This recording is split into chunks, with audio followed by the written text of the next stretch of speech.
So we'll revisit the box magazine. Now with the lovely Dean's connector. So I'm not sure if this was just because I hadn't actually looked at it properly, or it just came loose, but the backing plate covering the winding motor was possibly in the wrong location.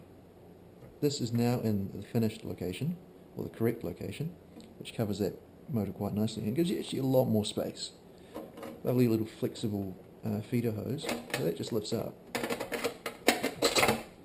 And you see our winding motor, which is huge. If you compare this to any other LMG winding motor, this thing is about 4 times the size. I can't really read what the labels are,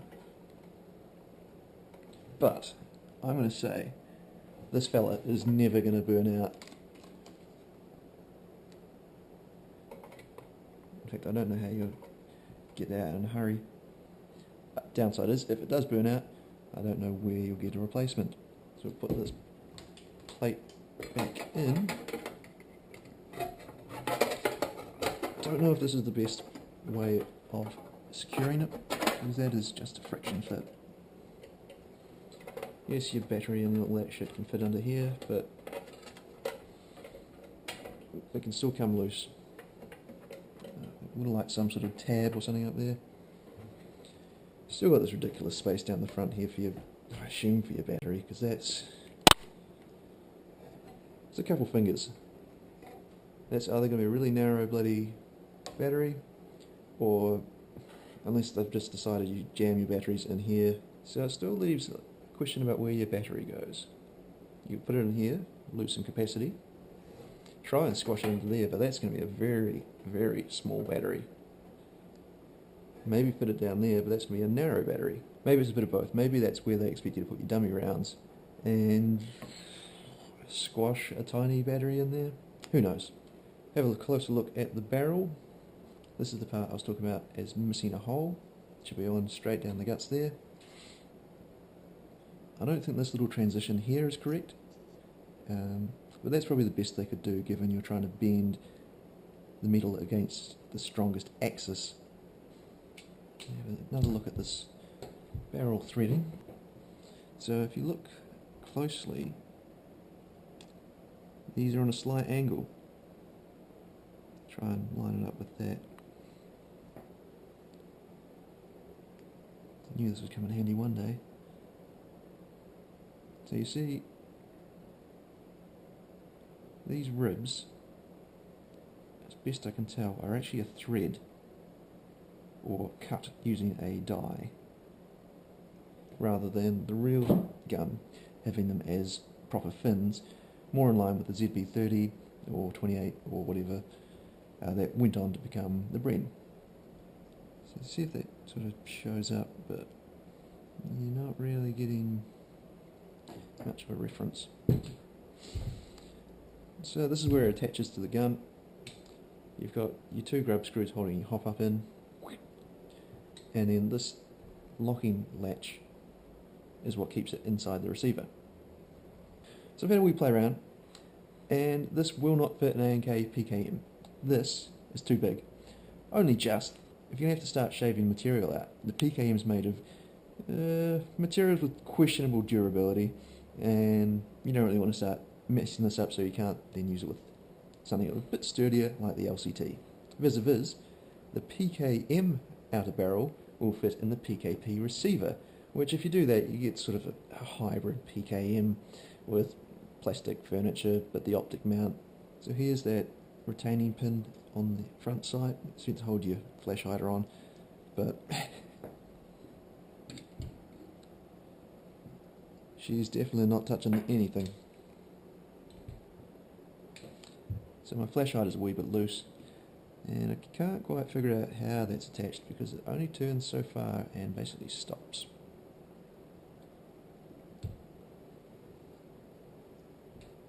Have a look at the underside. Now, these are a couple of things that probably didn't come through on that first video. My fault. So this base plate here is the wrong shape. I believe this is too narrow, and then this stops far too soon. Should actually have more of a taper onto it. In fact, you can look at the photos to see that.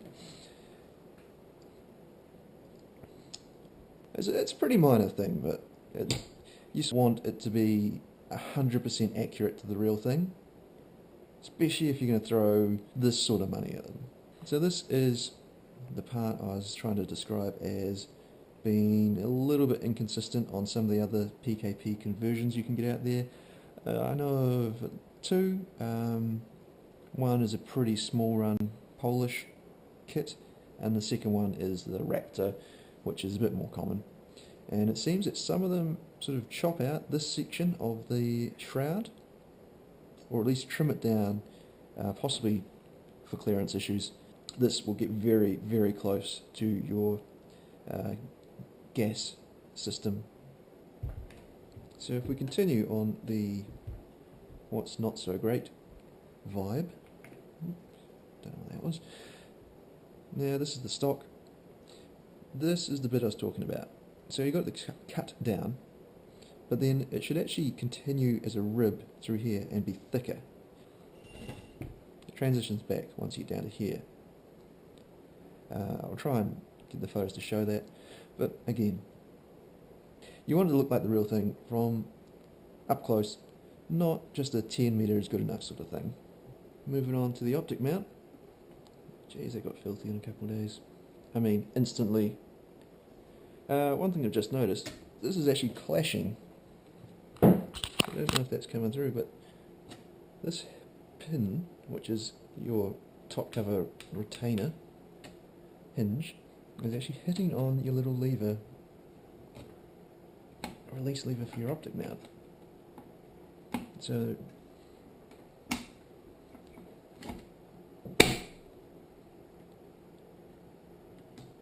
probably going to cause it should fall away.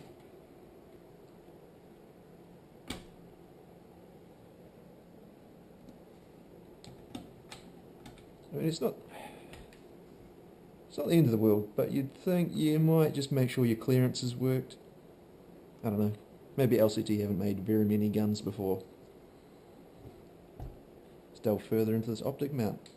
So in theory, it should take all Soviet and Russian optics. This is one of those airsoft Cobra sights. It's pretty rubbish at everything other than being a wall hanger. But it does have a very handy mount, which just slides on. Has a stopper at this end, and then in theory that would tighten, but I don't really have the tool for it anymore. She's a wee bit wobbly, but then that's probably because it's a piece of shit. So here we have our first problem.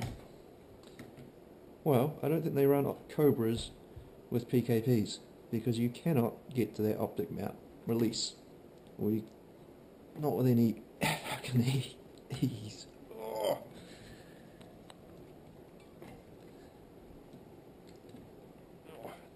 I don't think I can open that. Well, there you go, you can't use that.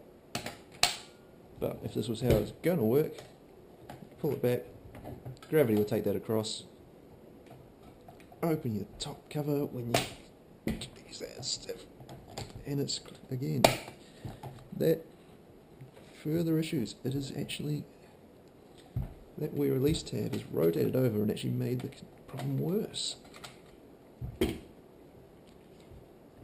So pull the lever, optics to the side, open your top cover, ow, do your magic, close your top cover, close that, well, you've got to pull your tab back, pull it across, boom. Other option is your sort of universal railed side mount, which I believe these are for both AKs and SVDs, but I don't have one to check. Don't have a stopper on this one. That should lock in place. You need to wind that up. So depending on where this locks in place, which is probably going to be about here, you can still use your tab fairly well, and I don't think it causes too many issues. They do like their Ecotechs. Plus, no one makes airsoft versions of Russian optics.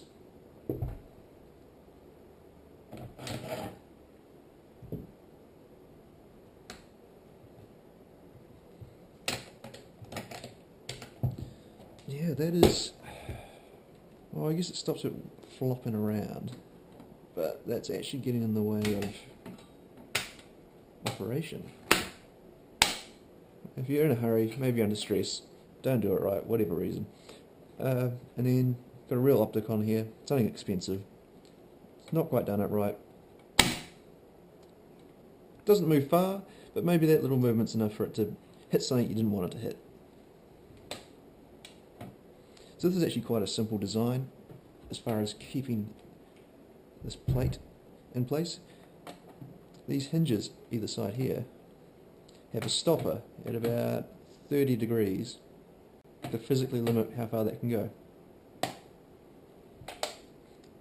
And I believe these are now retrofitted to all PK series machine guns.